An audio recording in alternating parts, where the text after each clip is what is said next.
Mafia brothers के दोहरे हत्याकांड के बाद से यह चर्चा है कि अतीक की फरार बीवी शाइस्ता परवीन सरेंडर करने वाली है।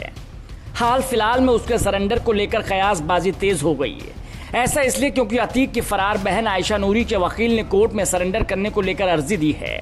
इसके बाद से अटकलें लगाई जा रही हैं कि शाइस्ता भी सरेंडर की अर्जी दे सकती हैं। हालांकि उसके वकील की ओर से ऐसी कोई अर्जी अब तक नहीं आई है। शाइस्ता के पिता फारूक यूपी पुलिस में कांस्टेबल थे। प्रयागराज में जन्मी शाइस्ता 4 बहनों और 2 भाइयों में सबसे बड़ी है। बचपन से ही पिता के साथ थानों में बने सरकारी पुलिस क्वार्टर में रही। लंबे वक्त तक उसका ठिकाना प्रतापगढ़ ही रहा। यही उसने अपनी पढ़ाई भी पूरी की। उसके 2 भाइयों में से एक मदरसे में प्रिंसिपल रहा।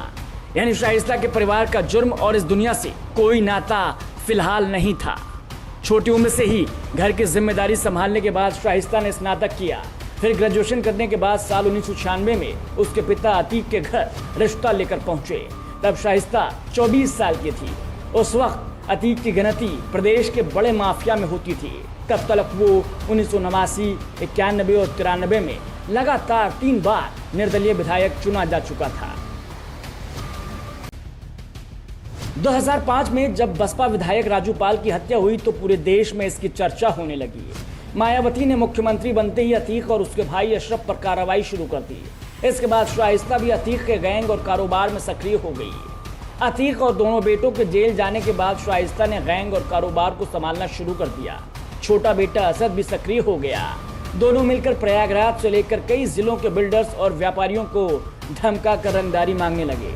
जेल से प्लान अतीक बनाता था और बाहर शाइस्ता और असद उसे कामयाब बनाते थे। शाइस्ता भी राजनीति में अलग मकाम बनाना चाहती थी। यही वजह है कि 5 जनवरी 2023 को उसने बसपा की मेंबरशिप ली। इसके बाद वो बसपा के टिकट से मेयर की उम्मीदवारी की तैयारी करने लगी। शाइस्ता को पूरी उम्मीद थी कि बसपा के टिकट पर वो प्रयागराज की मेयर बन जाएगी।